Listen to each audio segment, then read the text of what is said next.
예, 여러분 반갑습니다.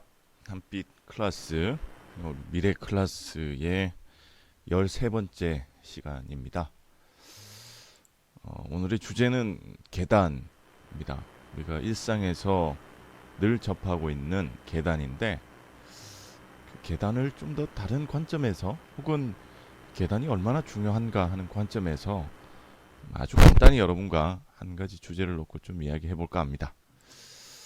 먼저 이제 본격적인 내용에 들어가기 전에 저희가 이제 일전에 이 미래 클래스 초기에 다뤘던 전염병과 도시에 대한 내용을 한번 더 복습해 볼 필요가 있을 것 같습니다.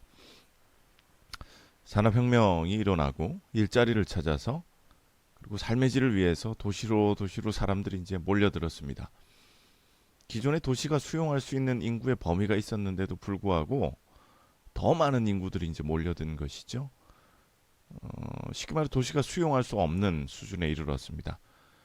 그럼에도 불구하고 사람들은 계속해서 유입이 됐고 거기서 생활을 하고 계속해서 폐기물들을 생활 폐기물들, 오수들, 그다음에 뭐 어쨌든 인간이 신체 활동을 하면서 계속해서 배설을 하지 않습니까? 그런 폐기물들이 계속해서 도시 공간으로 배출이 됐습니다.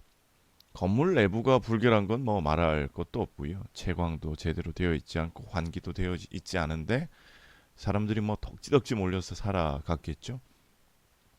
외부 역시 마찬가지입니다. 생활 폐기물들, 배설물들이 도로 곳곳에, 도시 곳곳에 그냥 널브러져 있습니다.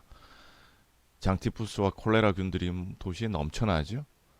이런 것들이 이제 전염병을 초래하게 됐고 결국엔 도시 계획이 필요하다. 도시 계획의 탄생을 이끌어냈습니다. 그리고 이른바 이제 건조 환경, 건축 환경의 규제라는 정책적인 방향으로 이 사건들을 이끌어가게 만들었습니다. 도시계획이 탄생하고 건조 환경, 건축 환경의 규제가 이루어지면서 기본적으로 건축물의 채광이라든지 통풍이라든지 환기, 그다음에 건축물과의 거리, 인동 거리, 상하수도의 정비, 도시 기반 시설의 정비, 인프라의 정비, 인구 밀도의 규제, 개발의 규제 이런 것들이 이제 비로소 등장하기 시작을 했습니다.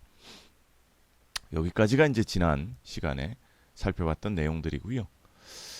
그런데 도시에 꼭 전염병만 있는 것은 아닙니다. 그죠?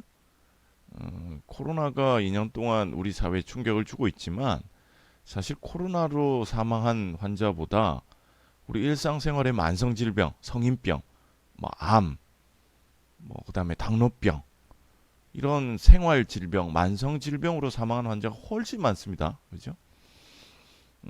도시와 이 만성질병과의 관계도 역시나 떨어질 수 없다라는 내용이에요. 많은 성견지명이 있는 정치 리더들이 이 건강에 대한 이슈들을 건드렸습니다. 오늘은 이제 이 뉴욕 시장을 지냈던 블룸버그 당대 최고의 재벌 중에 한 명이었죠. 블룸버그의 이야기를 좀 하려고 하는데요. 2002년도에 지금으로부터 20년 전에 우리나라가 온통 월드컵에 환상에 빠져 있을 그 시점에 블룸버그가 뉴욕 시장에 부임을 하고 나서 뉴욕을 관광도시로 만들겠다라는 천명을 했습니다. 그때 당시에 뉴욕이 가졌던 문제가 높은 흡연율, 그리고 뭐 도시의 모든 많은 시민들이 그렇듯이 신체 활동이 부족하고, 그다음에 식사도 규칙적이지 않습니다. 뭐 생활에 쫓기는 거죠. 바쁜 거죠. 도시인들이 아침 거르고 출근하고 점심도 대충 샌드위치 때우고 저녁에는 막 술자리 가지고 또 늦게 일어나고 뭐 이런 부실한 생활 패턴, 식사 패턴을 가지고 있더라는 겁니다. 그러다 보니까 결국 이런 문제들이 비만으로 귀속이 되더라. 그래서 강력한 정책을 펼쳤는데 대표적인 것이 도시의 트랜스 지방을 규제하고 식당별로, 그래서 메뉴마다 칼로리를 표시해서 트랜스 지방 못 먹게 혹은 줄이게 했습니다. 그린카트 프로그램을 실시해서 친환경 재료들을 인증을 받게 되면 길거리에서 우리 그 노점상들이죠. 노점상을 할 수 있게 해줬어요. 그래서 그린카트라고 이렇게 표시를 딱 붙여줍니다. 그래서 가능하면 친환경 제품들, 트랜스 지방을 줄이고 균형 있는 식단을 공급하게끔 만들었습니다. 그러면서 또 한 가지 관심을 가졌던 것이 이 건축입니다. 이 건축물을 어떻게 활용할까? 측근들이 이제 보기로 이게 분명히 흡연 문제, 부실한 신체 활동, 식사, 비만 이런 것들이 사람들이 하루의 대부분을 80%에서 90%를 보내는 건축물, 공간과 연관이 되어 있을 것이다 라는 의문을 제기했던 것이죠. 그러면서 이제 파고 들어갔던 것이 결국 오늘의 주제인 이 계단이었습니다. 사실 이제 건축물의 혁신, 특히 이제 고층화, 초고층화라는 건축의 혁신을 초래했던 것 중에 하나가 엘리베이터의 발견이었죠. 그리고 더 높이 짓게 되면서 우리가 용적률을 더 높인다는 개념인데요. 압축적으로 도시를 개발할 수 있게 하고 더 많은 인구를 수용할 수 있게 했습니다. 면적은 한정되어 있는데 100명이 살 수 있는 땅이 있는데 높이 올리게 되면 200명, 300명, 1000명, 10,000명이 살 수 있잖아요. 한 층에 100명이 살 수 있으면 1층밖에 못 짓는다 그러면 100명밖에 수용이 안 되지만 100층을 짓게 되면 10,000명이 수용 가능합니다. 획기적인 기술이었죠. 그러다 보니까 이제 엘리베이터가 지금도 그렇지만 여러분들 우리 코어브라 그럽니다. 건축물이 백화점 같은데 여러분들 딱 들어가서 보면 눈에 가장 잘 띄는 곳에 에스컬레이터 자리 잡고 있고, 그리고 이제 화장실과 엘리베이터가 붙어 있고, 그 다음에 이제 조그만 문을 열고 나가야 계단을 비로소 만날 수가 있습니다. 사실 계단 잘 이용하지 않게끔 만들었다는 거죠. 건축가들이, 설계자들이 의도적으로 혹은 암묵적으로 도시 기본적으로 건축물의 유틸리티들, 에스컬레이터나 엘리베이터는 잘 보이는 곳에 만들어두고 계단은 후미진 곳에 만들어둬서 사람들이 이용하지 않게끔 했는데 이것이 잘못이다라는 이야기들을 합니다. 그러면서 이 계단이 가진 힘이 얼마나 뛰어나냐라는 것을 기존에 그동안에 있었던 많은 연구들이 보여주는데요. 이 세소란 사람이 했던 연구는 물론 뭐 조금 시간은 한 20년 전 연구기는 합니다만 일주일에 대략 한 20층의 계단을 오른다. 하루에 한 3개층 정도 올라갔다 내려갔다를 반복한다라고 하면 남성들의 이제 조기 사망률이 눈에 띄게 감소한다라는 것을 실증적으로 보여줬어요. 스위스의 제네바 대학병원은 하루 동안 그 일주일 동안 계단 이용하기 캠페인을 벌였습니다. 엘리베이터를 못하게 한 거죠, 직원들에게 암묵적으로. 일단 이제 이 직원들이 일 때문에 하루 정도 하루 평균 올라갔다 내려갔다 하는 계단이 한 20층 정도 됐던 것 같아요.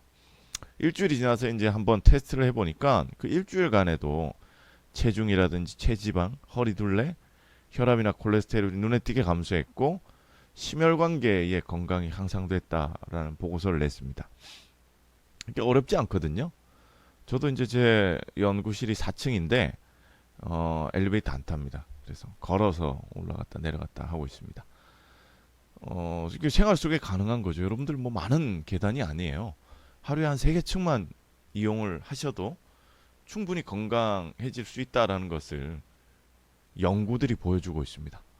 그래서 여러분들 가능하면 엘리베이터보다는 계단을 좀 이용하시고 생활 속에 걷기도 좀 몸에 익히셔서 가능하면 가까운 거리는 좀 걸으시기를 권장을 드립니다. 지금 이제 오늘 사실 큰 담론에서 5장의 슬라이드를 여러분들한테 보여드렸는데요. 굉장히 압축적인 역사입니다. 도시계획의 등장, 그 다음에 건조 환경의 변화, 그 다음에 건조 환경, 도시계획과 건강을 다룬 연구들, 그 결론, 걷자라는 겁니다. 모든 걸 다 잊어버리셔도 이 마지막 슬라이드 여러분들 걷자. 가능하면 계단, 적어도 한 4-5개 층은 좀 걸어서 이동하시고 생활 속에서 많이 걷기를 생활하시라는 것이고요. 한 가지 주의하실 것은 도로변은 가능하면 걷지 마십시오.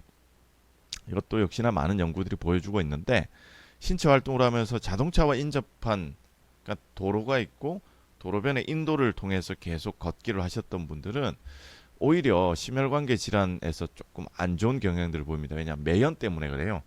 그래서 가능하면 완충 녹지가 있는 경우 이제 최근에 이제 도시 설계에서 이런 것들을 많이 권고하고 있는데 이게 차도입니다, 여러분들. 차도고 예를 들어서 여기가 인도지 않습니까? 여기 사람이 걷는다고 가정합시다. 여기 차들이 다녀요. 여기서 나온 매연들을 다 먹게 되면 호흡기로 빨아들이게 되면 심혈관계 질환이 오히려 안 좋아진다라는 겁니다. 그래서 가능하면 가이드라인 주는 것이 여기에 이제 완충 녹지들을 좀 만드는 거죠. 나무도 심고 높은 식물들을 심어서 이 매연들을 식물들이 빨아들일 수 있게끔 보행자들에게 바로 영향을 미치지 않게끔 하자라는 가이드라인을 요즘에는 많이 주고 있습니다. 근데 여러분들 운동을 하실 때 옆에 차들이 바로 인접해 있고 완충 녹지가 없다 그러시면 가능하면 이제 거기는 걷지 않으시는 게 좋습니다. 마스크를 쓰시더라도 미세먼지는 걸러지겠지만 좀 큰 덩어리들의 오염물들은 호흡기로 다 들어가거든요.